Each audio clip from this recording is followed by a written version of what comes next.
And we're live. Welcome to this episode of Thursday to Thrive, where we talk about zero net cost benefits. And what are these zero net cost benefits? What are we talking about? What is this all about? People ask me about it and they say, wow, it sounds too good to be true. Why have I never heard about this before? What is this all about? And we're going to do a deep dive today about what this is all about and why. If you are a business owner, entrepreneur, or you're an employee going without benefits, this just might be the absolute best thing since sliced bread for you, your early Christmas gift, if you will. So our topic today is rising costs, rising risks, how smart companies slash workers' comp benefit cost and benefit cost, how they slash workers' comp cost and benefit cost. Two of the most costly parts of running a business, if you have more than 20 full-time employees, is truly workers' comp and benefits. That's the thing. I talk to business owners almost every single day. I've actually been helping business owners for, almost 20 years now.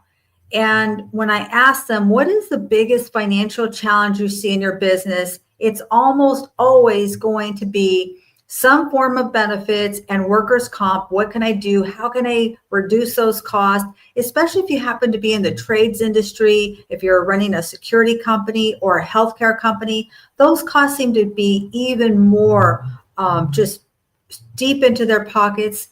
And so what can we do? It's not like you can go and shop for a different carrier. That kind of workers' comp, it is what it is. You have to keep things down. You got to try to keep your payroll low. You've got to try to keep things safe. But there really isn't a whole lot other than that you can do. And when it comes to benefits, well, health insurance benefits are costly. It's been all over the news. It's the biggest topic. And if you haven't seen this, really what's happening is companies are reducing benefits, eliminating benefits completely, or looking at just really carving out and reducing their workload, their work staff, because they just don't have the means to provide medical benefits to their full-time employees. Medical costs are set to go up. I've heard different numbers, 6%, 10%. I've even heard numbers as high as 30% rate increases. Think about that. If the cost of gas went up 30%, if the cost of your housing went up 30%, now we're talking about our benefits going up 30%. How can smart employers keep those benefits going without breaking the bank? That's a big challenge right now. So what do? Because they do want to preserve, their company culture. They want to be able to preserve that relationship with their employees. They want to preserve their top talent. They want to be able to recruit top talent. But when the costs become prohibitive, what do? What are the options? Aside from cutting back other places. I mean, I've seen lots of companies that say there's no more Fun Fridays. They don't have any more donuts. They're not doing different benefits, extra benefits. No more employee snack days, no more coffee in the break room. We're taking back the company car. Lots of those fringe benefits, and now we're kind of getting to the bare bones. We don't want to have to produce or eliminate medical benefits because, I mean, that would just be tragic. We could talk all day about this. I could definitely talk all day about this. But what do smart companies do other than just cutting back? What can they do? Well, you know what? I've been in the industry now, like I said, about 20 years. I've been talking to business owners for a long time. And I believe that what we've stumbled on here as a team is something that is going to be the wave of the future. Now everybody's accustomed to going to the marketplace. But I remember before that, there was a time when we didn't have the marketplace. So you had to look at the traditional insurance. You'd call a broker like myself, and I would shop all the different benefits, and I'd bring you a couple of packages, and then you would make the decision on what to do and moving forward. Now we've got the marketplace that makes it a little bit easier, a little bit more transparent. But aside from that, Now that's become the way that most people get their benefits. Almost everyone is familiar with the Affordable Care Act. They might not know exactly what it all means or how it all works, but they know that they can go somewhere and make a selection for medical benefits. Well, I believe in the future, this is what will be for business owners, self-employed, and entrepreneurs. Any businesses that have at least 20 full-time employees, they are going to use a zero net cost benefit program. And why wouldn't they? It makes total sense. Now, sometimes people say, well, this all sounds too good to be true. And at first blush, I would agree because I thought so too. But when I really understood how this program's working, they are a zero net cost benefit. We call it that because it is zero net cost to the employer. That means we're not asking you to write a check. We're not asking you to carve into your budget. We're saying you're already paying for these benefits. And because of that, you're able to offer these benefits at no out of pocket cost to your valued employee. It's coming through your payroll run. It's already something that you're paying for. You're just not enjoying the benefits. So what our role is to help you to unlock these benefits for yourself and for your valued employees. And what does that do for the employer? Aside from looking like a superhero, you are now going to be reducing the cost of your workers' comp, which is, like we talked about earlier, one of the biggest challenges for most businesses. I've seen businesses reduce their workers' comp 10, 20, and even as much as 30%.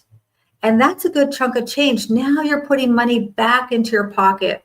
That's a realized gain. That's a grocery money. That's the money we could actually spend. This is not some kind of tax benefit down the road. This is something you realize right now today that will put more money back in your pocket as a business owner and able to move forward. I mean, what would 30% savings do for your business? What would you do? What would you invest? What would you expand? Would you be able to hire more full-time employees? Would you be able to add that addition to your business or buy that building or even just keep the lights on? So that's what we're going to take a deep dive into today. We'd love to hear from you. If you have questions, we definitely want to hear from you. But first up, I'd love to hear and get some feedback from my amazing team. So, Ms. Christina, what would you like to share with us about these zero net cost benefits and how rising costs, rising risks, how smart companies slash workers' comp and health benefits cost? Hello, everyone. Yeah, you said it, Leah. We're at a tough time right now with the economy. Uh, Everything is going up, and naturally, with everything going up, we have to balance the books. We have to figure it out how we gonna survive once when we do projections in our businesses. So if you don't have a good financial person by your side, uh, usually what happens is that you're cutting out the wrong thing, or you're thinking you're saving money by doing strategic moves. One of those strategic moves that I've seen people do is changing their workforce into from a full-time workforce to a part-time workforce. And what that does is you just get another completely new set. You just change the demographics of your team, because reality is that working part time is not sustainable long term. So you might get students, you might get people that this is their first work experience, or people that are in between jobs and they're just trying to make ends meet. So it's a domino effect. When you reduce costs that way, what happens is that you have to keep on training and retraining people constantly because your workforce is ever changing. And that's you were trying to mitigate the cost, right? But you're taking a big risk there.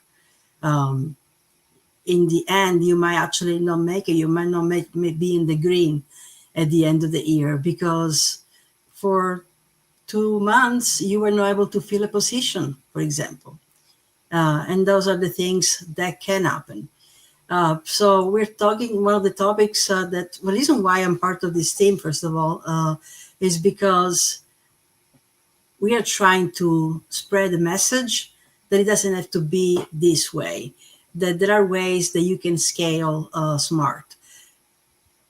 If you've been in business for a couple of years, uh, and now you're making those moves where you need to, get a bigger workspace or hire more employees, uh, you really have to look at your expenses. And usually you get at that point because you had some kind of success. So by carrying out the wrong things, right, by deciding to have, for example, a part-time workforce, you actually might ending up at a loss there. And it depends on what kind of business you are, but construction businesses, even e-commerce warehouses, or any kind of retail warehouse, they have one of the highest workman's comp claims, in the country. So how can you mitigate some of these things, right? And I think the best way is to do prevention by enhancing your company culture. But I spoke for a little bit. I'm gonna pass it to Zach if you want to continue expanding on this topic or add something else. Yeah, first off, I think I need a bit of help. As I envision myself starting a private practice, one thing that's coming to mind is the risk of starting a business and the liability that it will be on my plate. And what happens if, I want to make this a group private practice where I have, 20 or 30 clinicians in my business, and, I'm struggling to understand how am I going to provide them with healthcare insurance. That is something that I can't even fathom, what that's like to be in that position where I don't want to cut corners. And this would be my first time starting a business, and I want to do it right.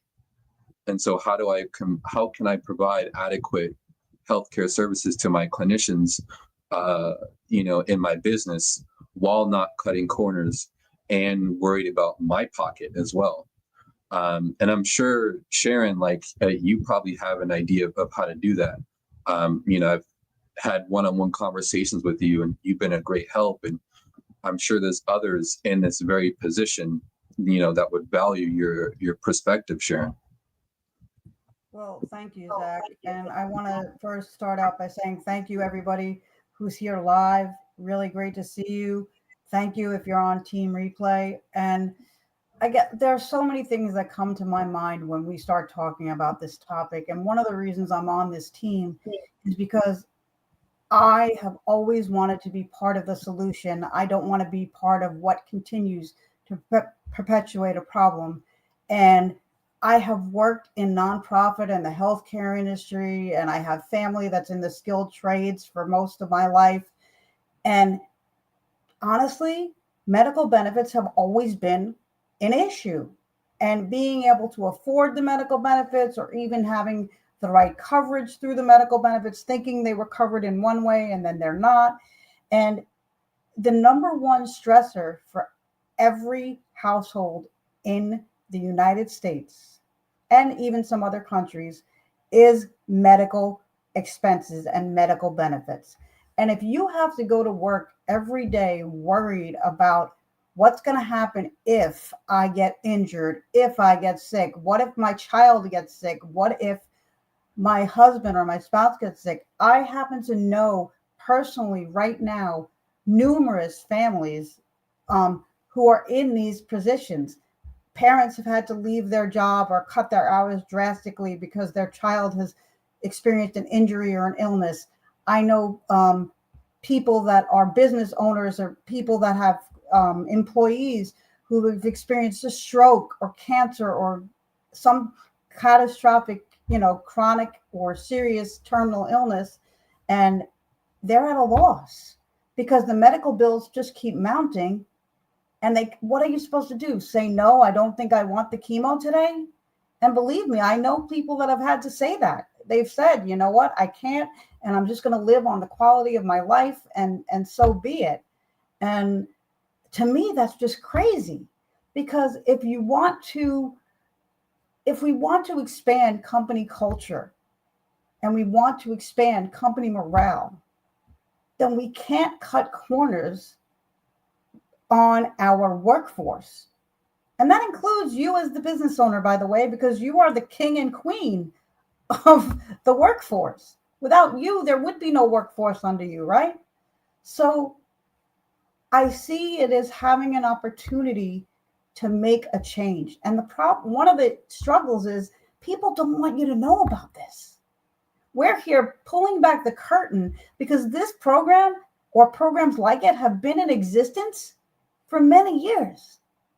And the other thing is that people don't know, and it baffles my mind every day, is you're already paying for these benefits. If you're a business owner, you are already paying for this because your tax deduction, your payroll tax deduction takes the money for these benefits.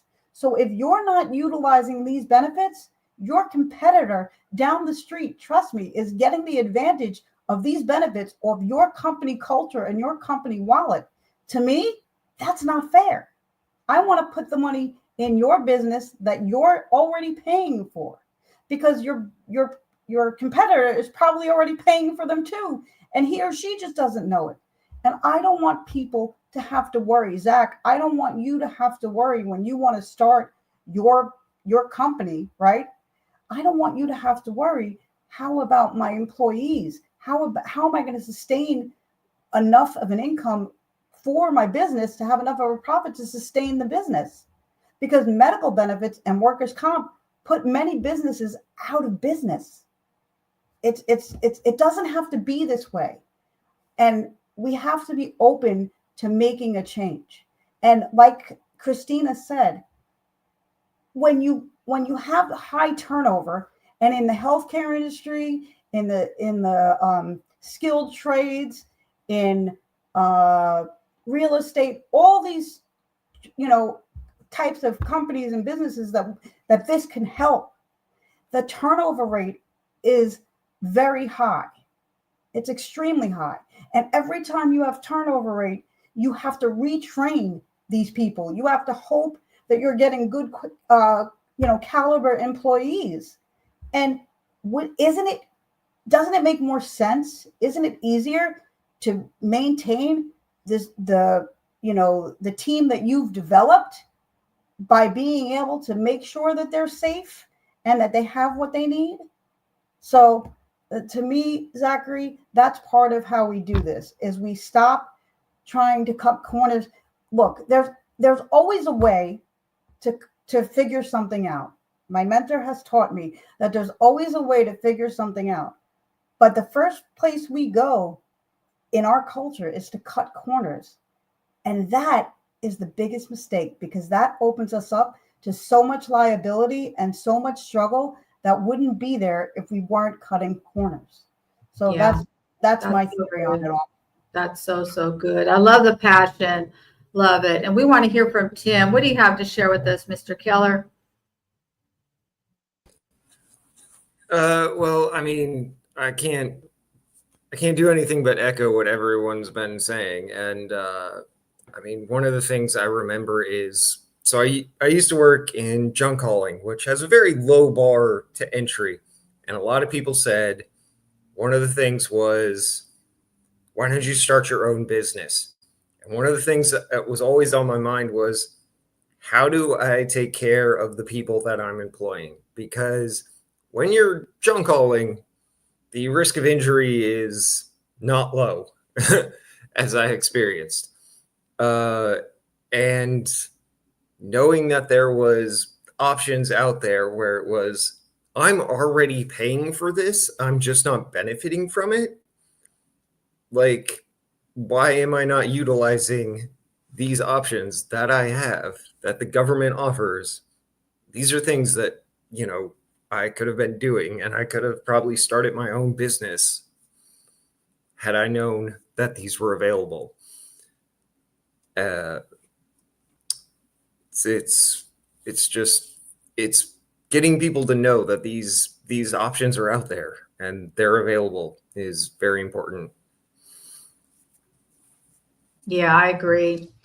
And something Christina brought up, although everybody added so much value, is cutting costs in the wrong places. I've seen this. Many business owners will look at, from their eyes, they're looking at the bottom line, they're looking at the number, right? And that makes sense.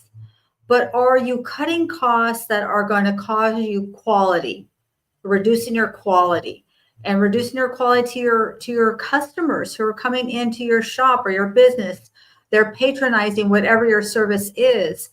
And also maybe cutting the costs in something that is going to greatly impact your valued employees.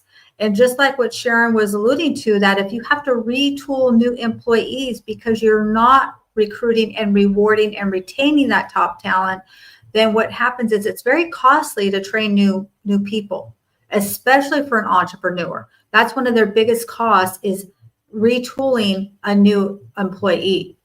So one of the ways that we can do that is if we understand really how we can cut costs without compromising ourselves, without compromising the quality of our service, the quality of what we do, the quality of our work, and still rewarding our top talent without digging deep into our pockets. So that was really good. I'd love to know, because I'm going to be really transparent here. I have not had a job since I was like a teenager. I've been an entrepreneur for a long time. I was a stay-at-home mom for many years, and I've been an entrepreneur now for, going on 20 years. But I would love to know, in what ways have you seen businesses cut corners in a, not naming any names, but what have you seen or what have you heard from companies who have cut corners? Go ahead, Sharon. So one of the first places that companies are cutting corners is in their benefits packages. And they don't have to tell their employees that these cuts are being made.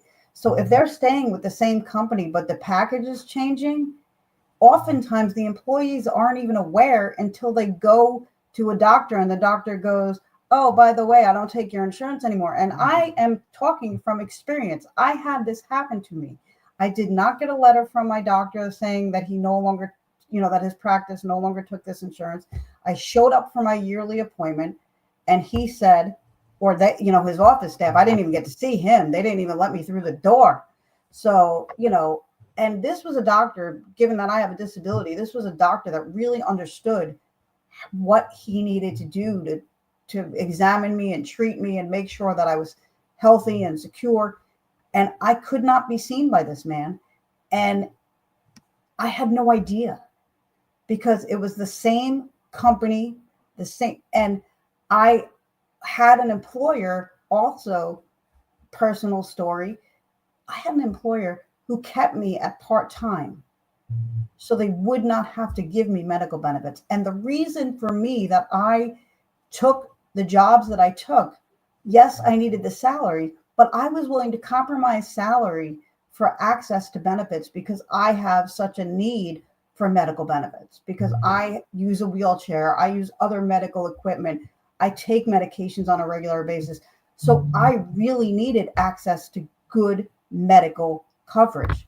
And so I had employers who were like, we don't believe you that you'll stick around because we have a good benefits package and you're too overqualified and you're going to be looking for something else. And no matter what I said, I couldn't convince them how important it was for me to have good medical benefits for myself and my son. And that if I had that, I was at a decent salary, I wasn't going to go anywhere. So that's part of what I'm seeing, is that one of the first places people cut out of necessity is benefits, or they start cutting people's hours to bring them back down to part-time so they don't have to offer them medical benefits. And it's sad. It's a really sad way to have to do things. We need to honor health in our country: physical, psychological, mental, spiritual, all of it. It needs to be honored, because if you don't have your health, you don't have anything. So that's my Yeah, that's for sure. Zachary, I know that you're so incredible. I know that you're going to start your practice. So share a little bit more about your background and what you've seen in the in the mental health field, what's happening with benefits and what the struggles are in that industry. Yeah, I appreciate going back to me. I have a lot of thoughts right now as I envision this group private practice. I'm planning to hire about 20 or 30 people working in the field of mental health with clients that have moderate to severe mental health concerns. And, I already have prior experience in the field. I've been in the game for about 10 years now, working primarily with moderate to severe folks. And one of the challenges in working with people with moderate to severe mental health concerns is that it can be pretty draining on employees. I've done it myself. In fact, it was my very first job coming out of college, and it increases burnout. I've seen firsthand turnover like crazy.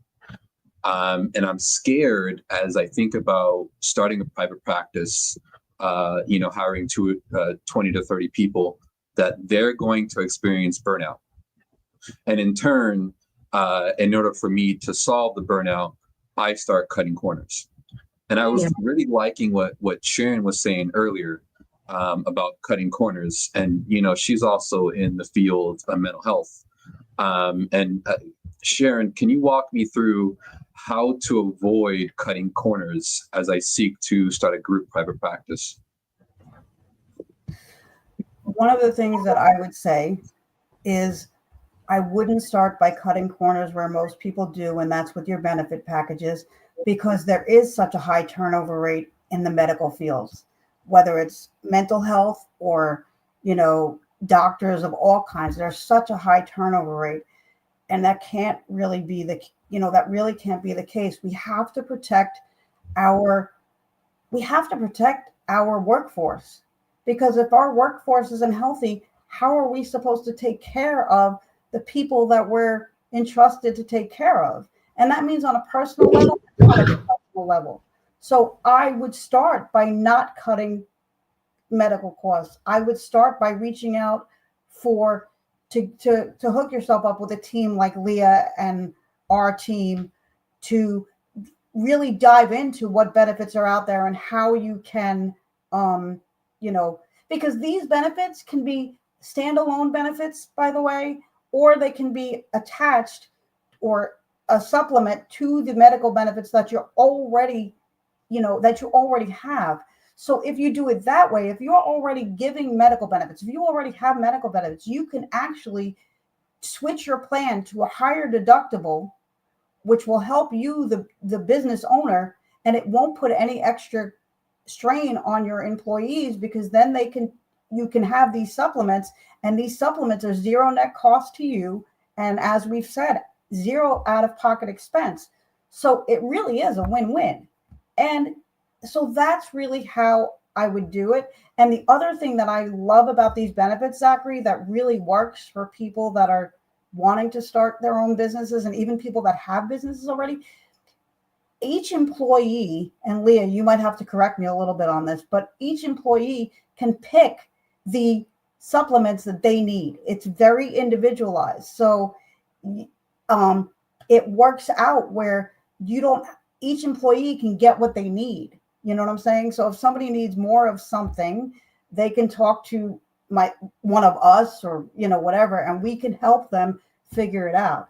And the other thing, Zach, that's really important about this is we become your human resource department. We know you're busy running your business, so we're going to become your human resource department. We're going to help you with the onboarding process of yourself and all of your your business and all of your employees. And you're not going to have to worry about having to take that on. So it really becomes, a stress reducer for yourself and for your valued employees and for the people that you're serving, because you're going to decrease burnout, you're going to decrease worry, and you're gonna offer something that has multiple paths to get you and your employees what you need. So hopefully, Yeah, hold on a sec. I love that. I appreciate what you're sharing, Sharon. Man, I think what's coming up for me right now is, I work in an industry where we really preach self-care. I tell my clients all the time about valuing self-care. In fact, I want my company culture to be about self-care. And yet my employees, about 20 or 30 of them, will be seeing clients full time, right? That's at least 20 clients a week, which means 5 clients a day on top of admin time. And I'm imagining it's going to be really hard for my employees to really value self-care. And I really don't want to cut corners and pick a healthcare insurance that doesn't suit their needs. I'm going to be hiring, a diverse group of clinicians in my group private practice from all ages, from all backgrounds. And, I'm imagining that some of the people that I hire may get injured on the job when working with a client, may already have pre-existing conditions. And I don't want to pick a healthcare insurance to cut corners to save money that doesn't fit my employees. I need to pick something that really exemplifies self-care because I really value self-care. So I love what you were saying, Sharon. It's having me consider how do I be consistent with my business practices and values? And then also, how do I allow this win-win to happen? Appreciate it. you're welcome. I think, Christina, you can really speak to the self-care piece, because I know that's something that we've talked about and it's near and dear to your heart. Do you have something you want to add, or Tim? Well, I'll say this. It is about reducing risk in general, reducing risk, the risk of injuries, reducing the risk of shocking your company before it has an opportunity to bloom. And what we're talking about here is, we aligned ourselves with an initiative that helps reducing this risk. And the way you, for example, can reduce, you can mitigate the rising cost of premiums and reduce the cost of costly workman's comp claim. It is exactly through not necessarily through self-care, but through caring for your workforce first, motivating them to practice self-care. So if you, from the get-go, build a company culture where, you explain that you're doing everything to create an environment where your health comes first, by opening the doors for the employees to actually utilizing, their days off to go to the doctor, right? Utilizing less days off by taking advantage of perks like telemedicine, utilizing things such as taking advantage, such as seeing more, bringing more money home, not because you're paying them more money, but because you're taking advantage of this program that modifies or utilizes the tax code and make sure that your money is allocated in a way that you can be covered without parting with a big chunk of your salary. And really feeling what we're going to be experiencing. We are already experiencing here, which is rising cost. You said it. When employers make a decision to mitigating costs by saving on the premiums, right, or modifying the health plans, they don't necessarily go and tell the employee. You'll see that it's the same package that you purchased and you're paying for, but you'll pay more for biweekly on your paycheck, and you'll pay more when you go and pick up your medicines, right? So all these things, the employee itself is not really going to blame the insurance. They're going to go straight up and blame the employer, and it's a domino effect. So right, you thought you were saving something, and I'm really talking from the employer standpoint, right? Because what we're doing here, we're not doing crusade in favor of the employee. What we're doing here is trying to explain that what might seem at first like a money saving initiative, in reality is going to cost more on absenteeism, on people looking for other jobs, on people getting hurt on the job, or people amplifying an injury because life is hard. And that's what's going on. I broke my toe, and I'm going to make sure that I'm compensated for it, right? So that's what we're talking about here. And so the self-care, the care that it has to be built within company culture first. Leah, can I just add something really quick? Yeah, real quick. That's okay, because Sean, I just want to mention Sean Michael's comment where what's stopping what's stopping companies from putting preventive care in their company culture. And all I wanted to add, and I thank you for letting me, is that that's exactly what these benefits focus on. A big part of these benefits is preventative care. Another title, another name for these benefits, or another way they're, talked about, is their preventative care management program. And that's really what I meant by self-care, because when we focus on preventative care, that is self-care, taking the time to make sure we're eating properly, getting enough sleep, taking the right meds. So so anyway, I really just wanted to acknowledge and talk to Sean's comment, and I will pass it over to either Tim or Leah. I'd like to highlight that comment. I love everybody that's here. Thank you for joining us, Sean Michael. If you don't know him, NLP expert, had an incredible coffee chat with him. My good friend Tom, great to see you. Kenny, always good to see you. Noni Pepperoni. I'm not sure. I always say her name wrong, but she's here. We appreciate you. Everybody else who's joined. Miss Lisa Fabeck coming up on my show soon. And absolutely. So this is a great comment. If most claims are preventable, what's stopping companies from making preventative care part of their culture? And that's exactly what we're intending to do, because preventative care is not part of the culture.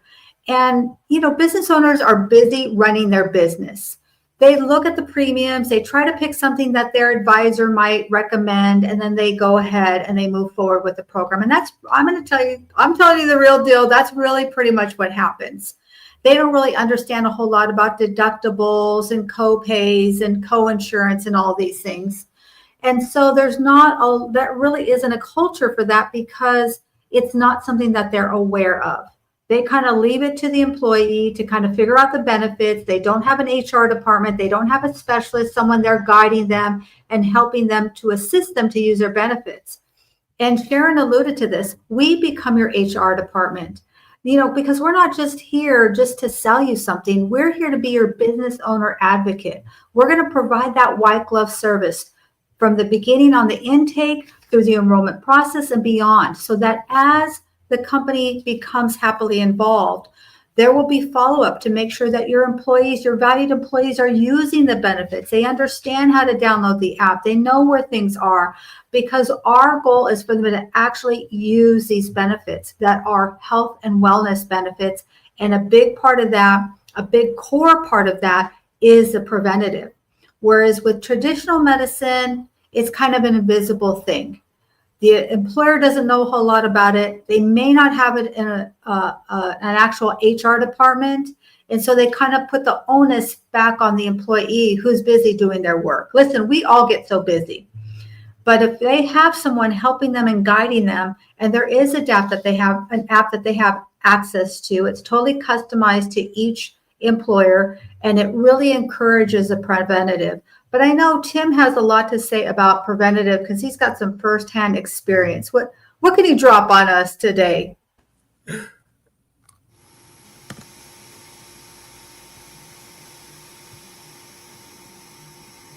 Oh, I think, are you on mute, Tim?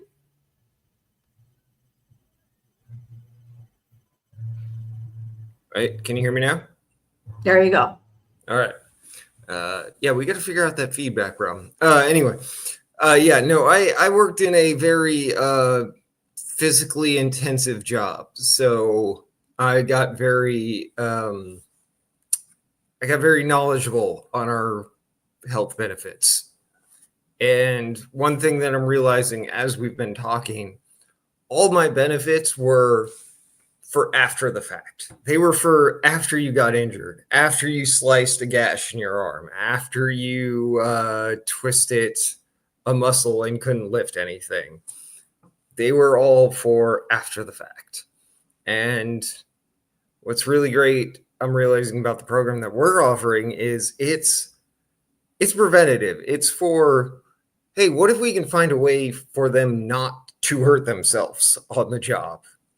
Which is very, very, very much something I would have enjoyed, because maybe I would have avoided 10 stitches. But the other thing is that it would have been really beneficial, because the person that I worked for, not throwing them under the bus, not naming names, probably could have hired more employees. We could have had more crews, could have expanded the business.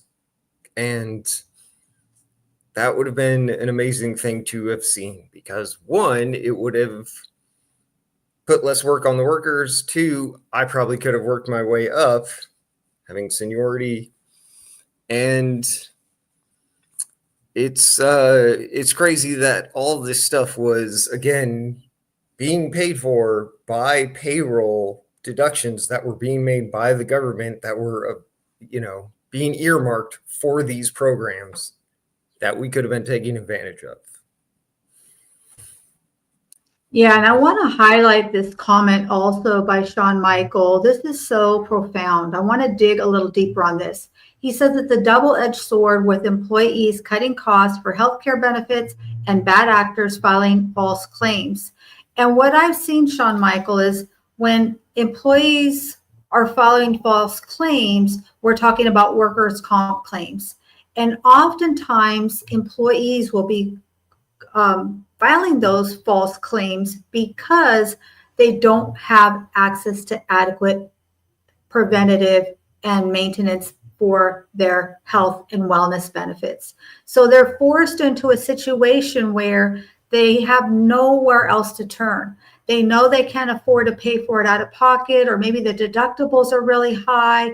The premiums were too costly, so they couldn't, even though the employer was subsidizing 50% of it, the costs were still out of reach for them. So now when they become injured or hurt, now their fallback is, the default is to file a workers' comp claim.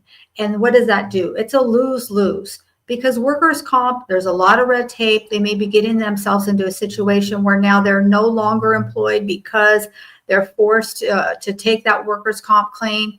And it's a lose on the employer's side, because now their workers' comp costs go up. So that's a valid point. And we believe that this is the answer. I have been in this business 20 years. I have never seen this. This has been around over a decade. And less than 2% of companies that are even eligible even know that this program exists. So if you're an employer and you have at least 20 full-time employees, or you're an entrepreneur, or you know somebody who's running a business and they have at least 20 full-time employees, we'd love you to refer us. We do actually have a referral compensation that we would be happy to offer you. Kind of winding down here, so I want to do kind of a round robin and really any closing thoughts. And again, we're talking about rising costs, rising risks, how smart companies slash their workers' comp and benefits costs. So I'm going to let Christina go ahead and start us off.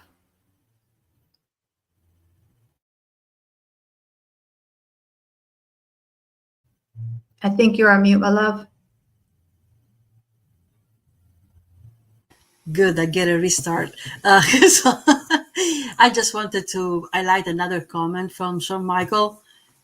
He said many companies treat healthcare as a cost center rather than a performance investment.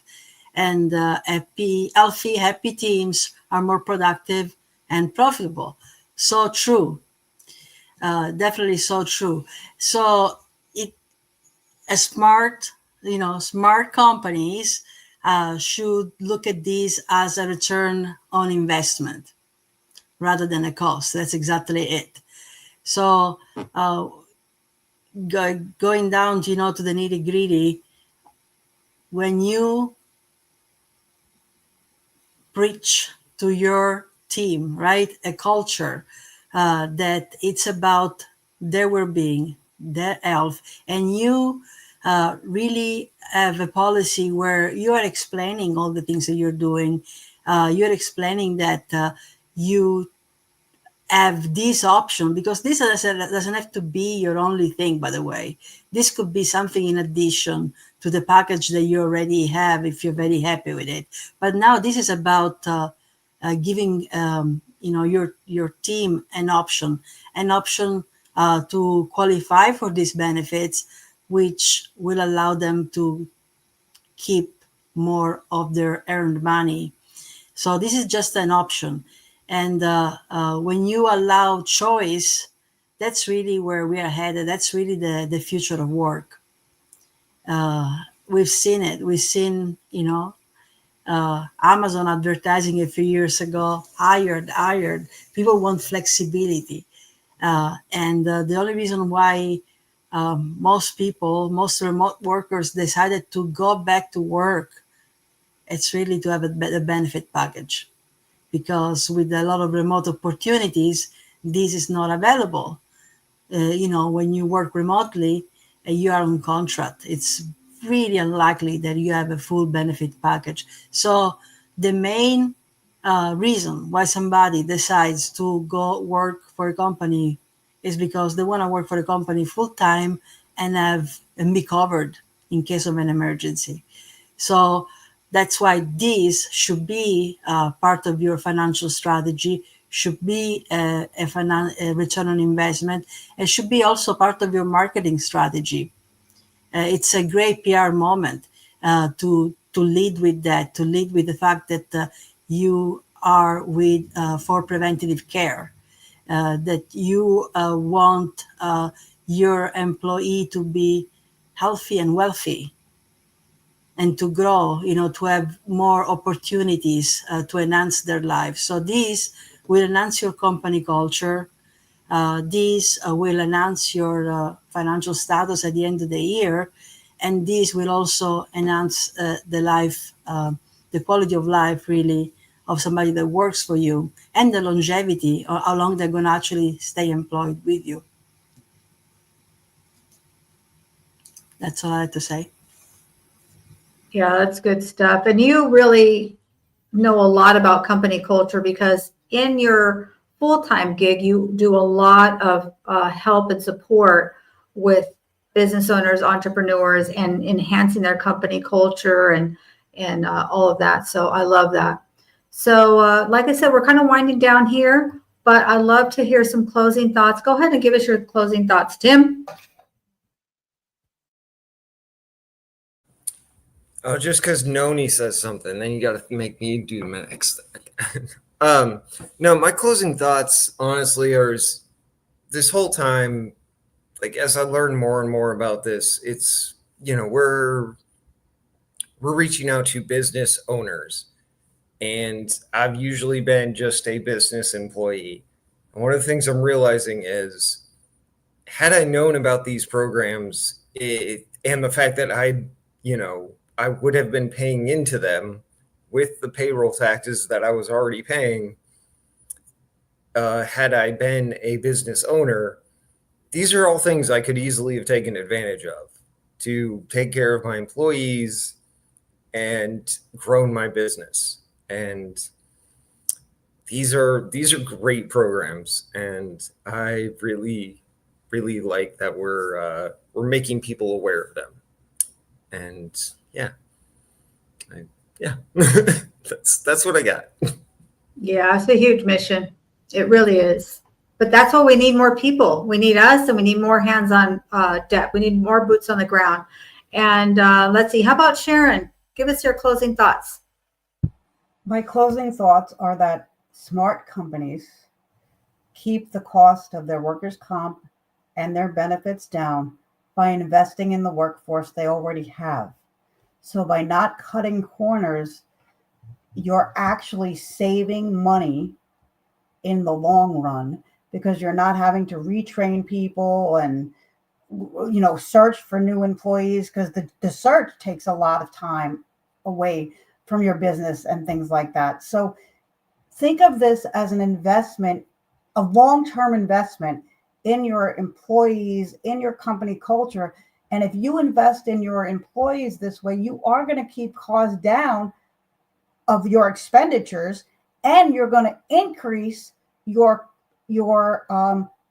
company's profitability. So you're going to be able to make more money, so you can do more and serve more people and hire even more of a workforce that's a talented workforce. You're not just going to have to go get a warm body so that you can try and get your productivity up. So that's really my parting thoughts for this evening. Yeah, I love that. We don't want just anybody. We want the people that are proper people that are going to represent your company the way that you want your company represented. So that is a great, valid point. And let's go ahead and close it out with Mr. Zachary, last but never least.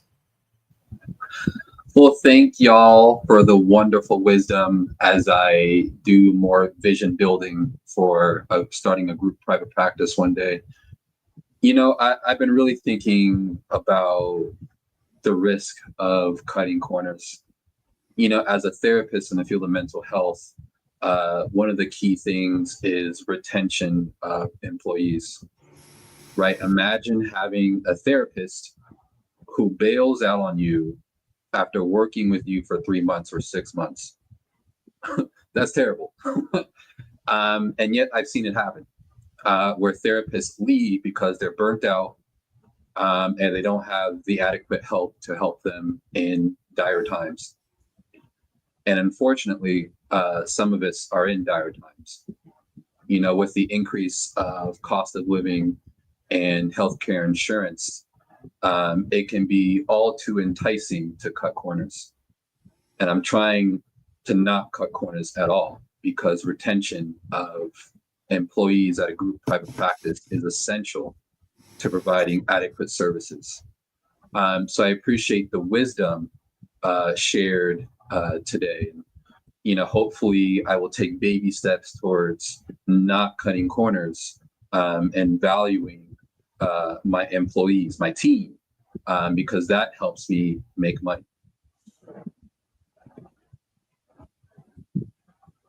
Absolutely. Absolutely. And that's why we're here. That's why we're building this team. That's why this crusade is huge. The mission is daunting, but we're ready. We're prepared. We are ready to help you out. So if you are an entrepreneur or business owner with at least 20 full-time employees and you would like to know more, you can get on a chat with any one of us. In fact, I'd like all of you to send your Calendly. Put your Calendly in the comments for everyone who's here joining us live and on Team Replay. Put your Calendly in the comments. Any one of us can help you. So I know I'm here in California. Christina's in California. All of us are in California except Sharon. Sharon's in New York. So we need other people. We need more people. We need more boots on the ground.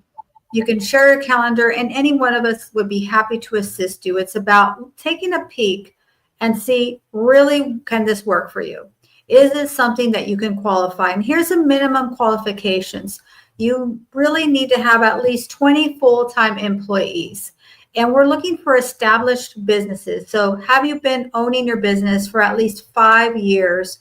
And then being in an industry that you're going to see yourself in there long term. This is not a hobby. This is not a side gig. This is a true, a lot of times, brick and mortar business, although it can be virtual, that you are running and you are in the black. You've got some profit. You're figuring some things out, but you're trying to figure out how to get to that next level. How can I really provide robust benefits without breaking the bank? Because costs are skyrocketing. I've got workers' comp. I've got all these other things that are always wanting my dollars. So how can I make my dollar stretch? This is one way that you can use the same dollar twice. It really is. You're already paying for it. So it really makes sense to at least have a conversation. And then we can see if you really qualify to meet with our enrollment expert who can really peel back the onion for you and really see how this works and if it will work for your company. Also, remember, we do offer a $250 referral fee. If you're an employee going without benefits, you can refer us to your employer if you have at least 20 full-time employees. And if they qualify and move forward, we would be happy to compensate you with that $250 as our thank you to you. If you know somebody else who's starting a business, wants to be in business, listen, please like, comment, and share. Share this with somebody who needs to know this. Right now, healthcare is on the front page of every type of media. We're talking about healthcare because it is costly.